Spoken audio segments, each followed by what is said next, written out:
Sa ngayon, halos lahat ng motorcycle brand ay mayroong pangbato na adventure scooter na below 180 hanggang 150cc. At ang pinakabagong adventure scooter nga na inilabas ngayong taon ay mula sa Euro Motors at ito nga ang Euro Falcon 180i. Ano-ano nga ba ang meron sa motor na to na wala sa ibang adventure scooter? Tara, alamin natin. Tingnan na rin natin yung kanyang forma, yung kanyang specs at mga features, yung kanyang seat height, kung pasok ba sa height natin, at syempre yung kanyang presyo ngayong taon. Tara. Sa kanyang looks ay hindi naman nagkakalayo ang forma sa ibang ADV scooter, pero kung mabusisi ka sa bawat detalye ng forma nito, ay agad mong mapapansin na meron siyang sariling karakter na wala sa iba. Kagaya ng mga sumusunod na talagang mas nagpaganda sa tindig nito. Unang-una na dito ay yung kanyang big garnish o yung parang tuka dito sa kanyang front face na talagang ADV ang datingan. Although may nakikita naman tayo nito sa ibang adventure scooter, pero ibang-iba din talaga yung atake dito sa Falcon 180i. Meron na rin siyang adjustable na windshield na pwede nating itaas at ibaba depende sa gamit at sitwasyon. May iba naman kasing ADV scooter na non-adjustable. Pero ang isang to, adjustable na rin. Kaya medyo premium ang datingan. At syempre, naka-carbon finish na rin yung kanyang camelback na upuan na dagdag sa pagiging komportable nito lalo na sa rider. At syempre, dito sa kanyang bandang unahan, makikita natin yung kanyang headlight na kakaiba din yung shape, pati ang kanyang DRL at unique din yung kanyang taillight nung napansin natin ito. Speaking of lights, ay lahat po ng ilaw ng Falcon 180 ay naka-LED na. Syempre, walang decals yung motor na to. Premium talaga yung kanyang datingan. Meron siyang Euro motor dito na napaka-minimalist. Sa bandang unahan, magkabilaan. At merong AVS naman dito sa kanyang front fender. At syempre, yung kanyang 3D emblem dito sa bandang likod ng Falcon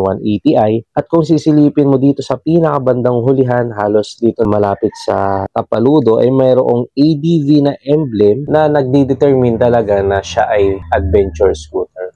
Punta naman tayo sa kanyang specs. Ito ay may 180cc engine displacement, 4-stroke, single-cylinder, 4-valve, liquid-cooled na panlaban sa mahabang biyahe. Single overhead cam, bukod sa naka-FI na, ay naka-ESP Plus engine pa ito na bihirang-bihira sa mga gantong klaseng motorcycle na nagbibigay ng advanced engine technology, lalo na sa mga scooter para mas mapaganda ang performance, power output, durability, syempre yung kanyang fuel efficiency, kaya mas matipid palalo sa gas. Meron naman siyang maximum power na 18.5 kW at 8,500 RPM dahil nga 180cc siya. Kaya ramdam mo talaga yung power nito at may 17.2 Nm of torque at 6,500 RPM naman. Sa kanyang compression ratio na 11.7:1 at meron naman siyang 61 by 58.6 mm na bore and stroke. Sa 8.5 liters tank capacity nito ay talagang hindi ka na din talagang mayat maya magpapagas lalo na kung nagbabala kang mag long ride dahil meron siyang estimated na fuel consumption na 40 to 45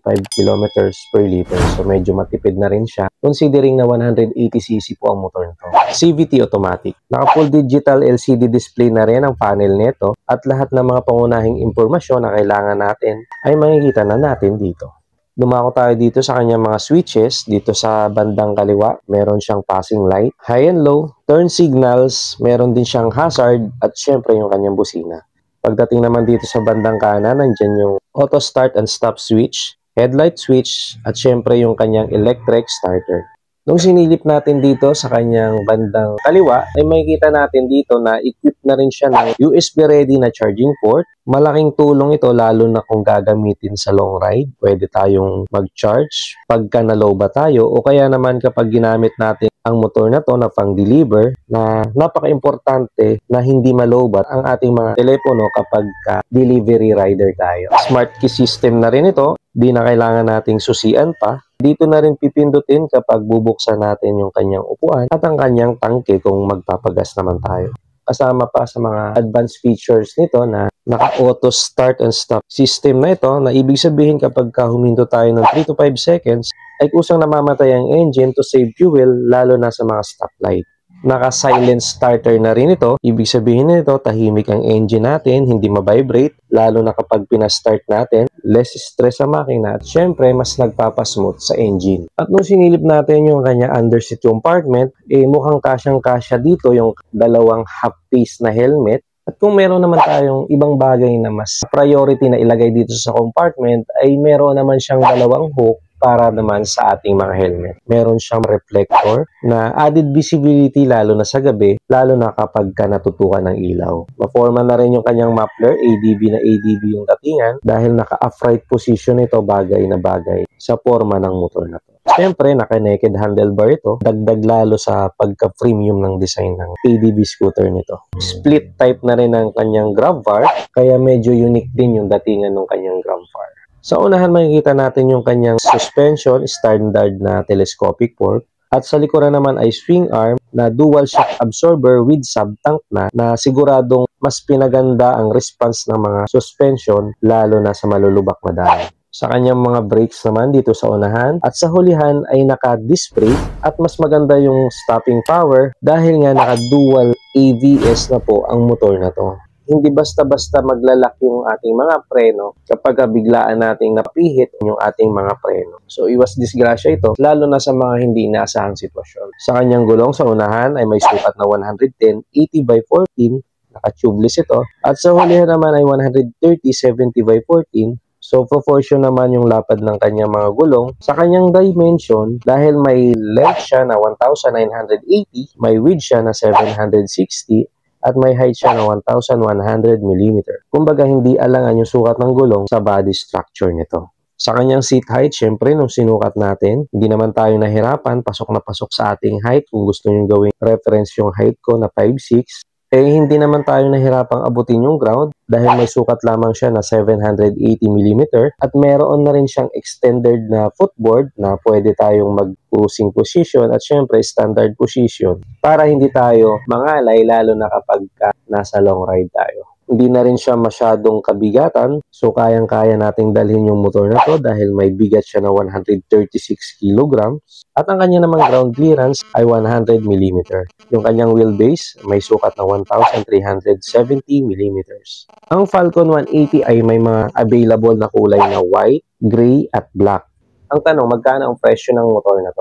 Ang presyo ng motor na ating nire-review ngayon ay 129,900 dahil nga ABS version siya. Kung gusto naman natin mag-installment, pwede tayo dito mag-down ng 10,000 at magma-monthly tayo ng 5,736 kung kukunin natin siya ng 36 months. Meron naman siyang CBS version na nagkakahalaga ng 126,900. So, pinaunlakan tayo na mag-review ng kanilang Falcon 180 dito sa Mitsukushi, malapit dito sa stoplight dito sa May Cainta, Buena Building, Felix Avenue, Barangay Santo Domingo, Cainta Rizal.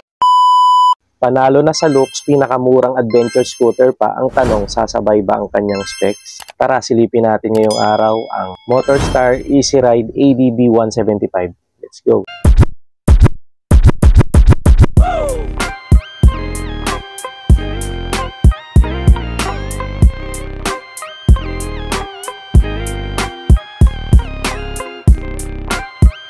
Noong mga nakaraang linggo ay pumunta tayo dito sa may Motorstar Antipolo. So sinilip natin yung kanilang bagong adventure scooter na talagang pasok na pasok din sa generic style ng mga adventure scooter. Pag sinabing generic, yung formang maganda yung tindig, talagang may kakayahang tumahak sa mga malulubak na kalsada, sa mga bumpy roads, naka-naked handlebar, dual sports yung mga gulong, medyo mataas tingnan na akala mo big bike yung datingan, may malalapad na windshield, maganda yung suspension sa likuran. Yan yung mga characteristics or generic na mga forma ng mga adventure scooter. Dahil nitong mga nakaraang buwan nga ay inalabas ng Motorstar ang kanilang pambato sa mga adventure scooter.